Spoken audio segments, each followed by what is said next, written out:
A steady stream of Epstein connections keeps coming into the open, and you would not believe how many powerful names are tied to the darkness underneath it all. And yet, after years of silence and delay, this is exactly what secrecy was designed to produce. Donald Trump is still withholding roughly 3 million of the 6 million Epstein documents. Let's be clear about that. This is not transparency. It is delay, used as obstruction. And what has been released today is already more incriminating than anything previously made public, a remarkable fact, considering how disturbingly high that bar already was. But this story does not end with Donald Trump. It reaches the people closest to him, including his wife, whose carefully managed public image is now being challenged by reported interactions referenced in documents linked to Jeffrey Epstein and Ghislaine Maxwell. Another coincidence, we're told. Another explanation we're expected to accept. So the only honest place to begin is with how Trump worked to minimize and nearly succeed in burying his Maxwell problem by surrounding her case with unusually favorable treatment and tightly controlled exposure. That reporting surfaced weeks ago, but it matters far more now, as the Melania Maxwell references, the Trump-Maxwell connections, and today's document releases converge, all raising similar questions that are increasingly difficult to ignore. If accountability still matters, hit like, share this video, and keep the spotlight exactly where the evidence points. This is the reporting to start with, because the full context makes the shock impossible to ignore. The Atlantic has obtained dozens of personal emails that Maxwell has sent over the last several months after being switched to a minimum security prison in Texas, the tone of which appears to be cheerful, free of regret or remorse. She wrote about the move and said, quote, "The food is legions better, the place is clean, the staff responsive and polite. It was safer too because, quote, you were not allowed to steal, beat people up, and attack them with homemade weapons." Ghislaine Maxwell says that she felt she was finally on the right side of, quote, Alice in Wonderland's looking glass, noting, "I am much happier."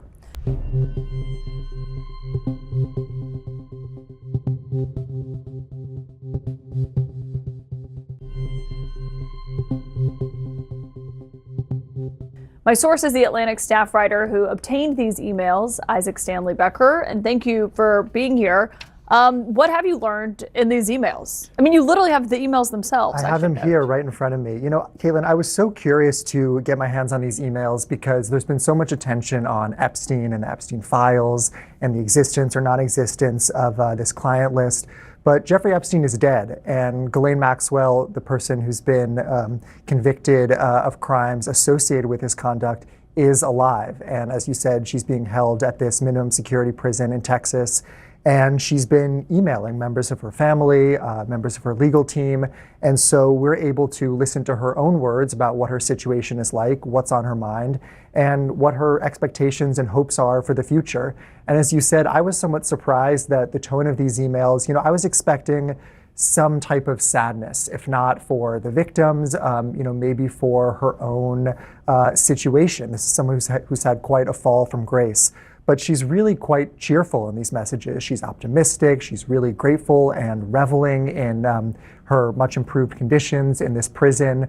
And so I found that rather remarkable. So when you go through the emails, I mean, she talks about the perks that she gets, basically. What stood out to you from what she was telling people about how different it is than the one she was in, most crucially, before she sat down and spoke to the Deputy Attorney General Todd Blanche? That's right, and that's an important part of the timeline. She really sings the praises of this facility, and you mentioned part of it, but she talks about how the food is much better. She said, "I haven't seen or heard the usual foul language or screaming accompanied by threats leveled at inmates by anyone. I haven't seen a single fight, drug deal, passed out person, or naked inmate."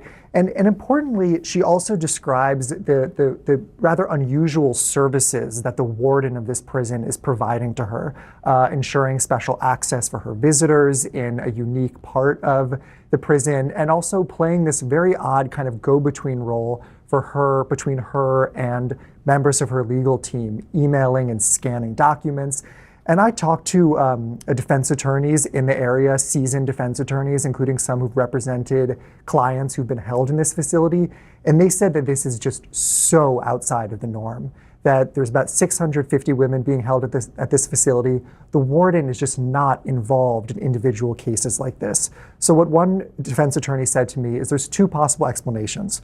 One is that this warden has some sort of special, feelings or loyalty toward Ghislaine Maxwell, which seems rather unlikely. I mean, this random warden at this random facility in Texas, or that she's received some sort of instructions from higher ups, members of the Justice Department, members of the Trump administration. Trump clearly believed he had solved his Ghislaine Maxwell problem, and for a while, he had. She would stay quiet. Nothing more would come out. She would disappear into a comfortable prison arrangement, and that would be the end of it. And for a while, it was until earlier this week when Ghislaine Maxwell released court documents outlining at least 25 payments made to her and Epstein by powerful individuals, along with references to 3 additional potential co-conspirators. Well, look, I am glad that documents are being released. I'm going to be looking at whether the appropriate documents were released. What are we looking for?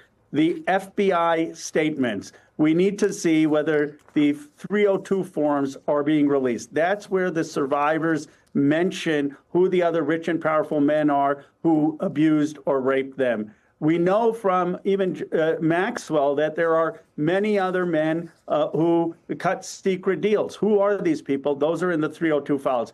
And second, are the prosecution memos being released? This is the document that shows why these rich and powerful men weren't prosecuted. Maxwell may not be nearly as satisfied with her current arrangement as expected, given that the pardon she appeared to anticipate has not arrived. And as more information emerges, including material involving her connection to Melania Trump, it only makes the perceived connection between these two circles harder to dismiss under closer scrutiny. Melania's love email to Ghislaine Maxwell revealed in Epstein files. An email exchange between the First Lady and Jeffrey Epstein's accomplice in 2002 was included in the latest document dump. A gushing email exchange between First Lady Melania Trump and Jeffrey Epstein's accomplice Ghislaine Maxwell was included in today's Epstein files dump. In the first message from 2002, Melania praised a New York Magazine article about Epstein and complimented the socialite, now serving 20 years in prison for sex trafficking. Dear G, how are you? It starts. Nice story about GJJ in New York Mag. You look great in the picture. At the time, the First Lady was still Melania, of course not named Trump, but they were just dating. The pair were photographed with Epstein and Maxwell around the time, but the email appears to be first written communication between Melania and Maxwell in the files. I know you are very busy flying all over the world, she continued in her email. How was Palm Beach? I can't wait to go down. Give me a call when you are back in New York. Have a great time. She signed it, Love, Melania. In another file released on Friday, Maxwell responded to Melania's email, addressing her as a sweet pea. Maxwell indicated that she would try to call her in response. Actually, plans changed again. I am now on my way back to New York. I leave again on Friday, so I still do not think I have time to see you, sadly. I will try and call, though, Maxwell wrote. Keep well. The Daily Beast reached out to both the White House and the First Lady's office for comment. The email exchange was among the more than 3 million additional pages of documents released by the Justice Department as required by law under the Epstein Files Transparency Act. The document dump on Friday came 6 weeks after the deadline for the Justice Department to release all the files on the convicted sex offender. The Trump administration is accused of violating the law because it did, and failing to meet multiple deadlines because they have. The latest document dump includes more than 2,000 videos and 180,000 images, according to the DOJ. While the latest release of documents includes emails between the current First Lady and Maxwell, files also include multiple emails that mention Melania. Another email included in the document dump came from a redacted name to Epstein the day after the 2016 election. It starts with a comment on the sender being surprised by the election's outcome and mentions Melania and a noticeable line. I remember flying back with Donald on his plane. The first weekend I went to V=sit sick. You in Florida. Visit. You in Florida was the weekend he met Melania, and he kept on coming out of the bedroom saying, wow, what a hot piece of ass. Just gross. They're emailing each other, talking about when they're going to see each other again.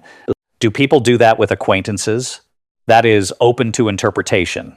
Some would see that as a level of familiarity that goes beyond casual contact. So the connection between Maxwell and Epstein and Melania and Trump is not something that can be shrugged off the way Donald Trump would like it to be, not a chance encounter, not a polite dinner, not people merely passing through the same room. That explanation appears increasingly insufficient when examined against the available material. And the fact that it continues to be repeated only makes that pattern harder to ignore. Because that story exists to do one thing: make this feel small. Make it feel ordinary. Make it feel like something you're supposed to stop thinking about. It is a narrative that, when examined closely, appears designed to shut down further scrutiny before the full context is understood. And that is exactly why it deserves closer scrutiny before any conclusions are accepted. The more aggressively they push that dismissal, the clearer the reality becomes. The warning signs don't fade, they flash brighter. And you can watch it happen in real time when the questions stop being polite and start being real. The defensiveness, the anger, the panic, especially in moments like that exchange between Senator Adam Schiff and Kash Patel over Maxwell's prison transfer. You clearly won't tell us the cabinet members associated with Mr. Epstein. Let me ask you one last question. And that is, right after she gives this testimony in front of an FBI agent, among others, she's transferred to a minimum security prison not suitable for a sex offender like herself. Who made that decision and why? The Bureau of Prisons. The Bureau of Decisions made it in Prisons. The Bureau of Prisons decided on their own, without any consultation with Blanche or anyone else, that they were going to suddenly, after this interview, completely unrelated to this interview, completely unrelated to anything she said, move her to a prison not suitable for a sex offender. You want the American people to believe that? Do you think they're stupid? No, I think the American people believe the truth, that I'm not in the weeds on the everyday movements of inmates. What I am doing is protecting this country, providing historic reform, and combating the weaponization of intelligence by the likes of you. And we have countlessly proven you to be a liar in Russiagate, in January 6th. You are the biggest fraud to ever sit in the United States Senate. You are a disgrace to this institution and an utter coward. I'm not surprised. I'm not surprised that you continue to lie from your perch and put on a show so you can go raise money for your charade. You are a political buffoon at best. Well, you can take an internet troll. Take it to the bank that the FBI is protecting this country and the state and citizens of the California. We are bringing historic reform.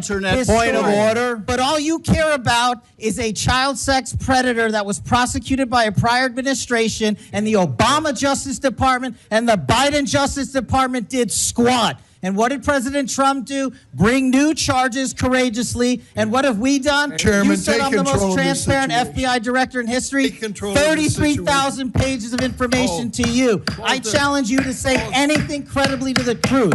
Go ahead and run to the cameras where you want to go now. Both of you be quiet. Why did he get so defensive? Why do they get so defensive? Why do their responses suggest such visible discomfort when these questions are raised? In this exchange, a direct accusation is made, and it's worth hearing exactly how it's framed.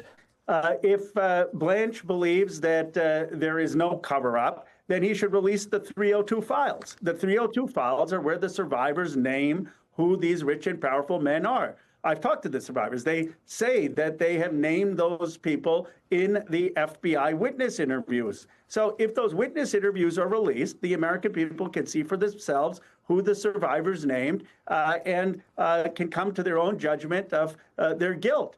I would argue that Maxwell may represent a critical piece within this broader and still developing picture. That appears to be one of the most sensitive and consequential aspects of this situation. Whatever she knows and whatever she may still be able to confirm appears to be a significant source of concern for those involved. And that pressure may help explain the intensity of the reactions we are seeing. It may help explain why Donald Trump's response appears focused on narrowing the scope of the story into something more manageable. Because portraying Ghislaine Maxwell as merely someone who was around Epstein, a convenient assistant on the sidelines, is a far safer story. It's much easier than confronting her role as a figure some analysts describe as playing a central role within a wider network involving powerful, wealthy, and well-connected individuals.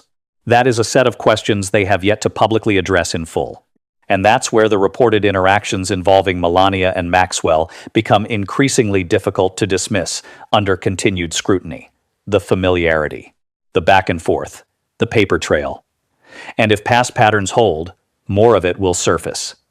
Each new detail makes denial harder, not easier. And as I said at the beginning of this video, this is a disaster for Melania. Any hope that her film rollout could provide cover is fading fast, not because of critics, but because the numbers simply aren't there. Reality has taken over, and it's drowning out everything else. Historical critics don't really like Melania Trump either. I mean, just take a look. Historians' First Lady rankings, the bottom three. Dead last, Melania Trump. When you're next to Jane Pierce and Margaret Taylor, those are not particularly good, although we were able to get a colored photo of Melania Trump. I have nothing bad to say about either Margaret Pierce or Jane. Apparently you Jane disagree Pierce, with the Margaret historians then. Yeah, I mean, what can you say about them? Not much. Yeah, I think it's fair to say the Melania movie is not a smash hit. And yes, I'm going to keep pointing that out, not out of cruelty, but because this day has been exhausting. I'll be honest with you, I'm tired. I didn't want to talk about any of this. Who would?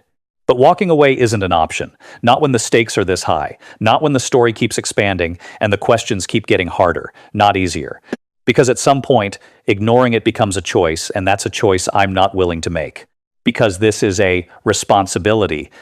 And if we don't stay in it, if we don't keep the facts front and center, the loudest voices on the right will happily fill the space with noise, with distortion, with narratives that are easier to accept, but harder to defend.